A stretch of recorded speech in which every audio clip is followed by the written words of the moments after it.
As the deadline for the Real ID draws near, it's essential to be prepared for changes that could affect how you travel and access federal buildings. Starting May 7, 2025, a standard driver's license will no longer suffice for air travel or entering federal facilities in the United States. Instead, you'll need a Real ID-compliant driver's license, a passport, or another approved form of identification.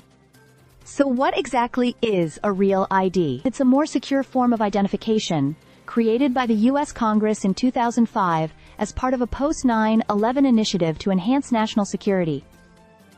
The Real ID Act sets standards for state-issued IDs across all 50 states, aiming to make it more difficult for individuals to use fraudulent identities. However, due to a series of delays, including the COVID-19 pandemic, the deadline for compliance has been pushed back multiple times. Now, after almost 2 decades of waiting, the Real ID requirement is finally coming into effect. Starting in May, you'll need this new form of ID to board domestic flights, enter U.S. military bases, or access federal buildings. The good news is that if you're not ready for a Real ID by the deadline, you can still use a standard driver's license for everyday activities like driving, voting, and age verification for alcohol and tobacco purchases. Alternatively, you can apply for an enhanced driver's license, which provides additional benefits, including the ability to cross borders into Canada, Mexico, and beyond. Obtaining a Real ID is a simple process, but it does require additional documentation. When applying, you'll need to bring proof of identity, such as a birth certificate or passport,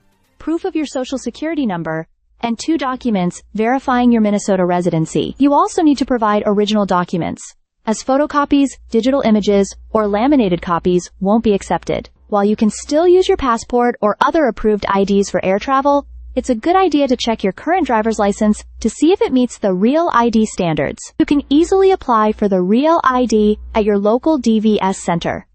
The sooner you apply, the better, to avoid the rush as the deadline approaches. If you're flying or visiting federal buildings after May 7, 2025, don't be caught off guard. Get your Real ID today. Stay subscribed for more videos.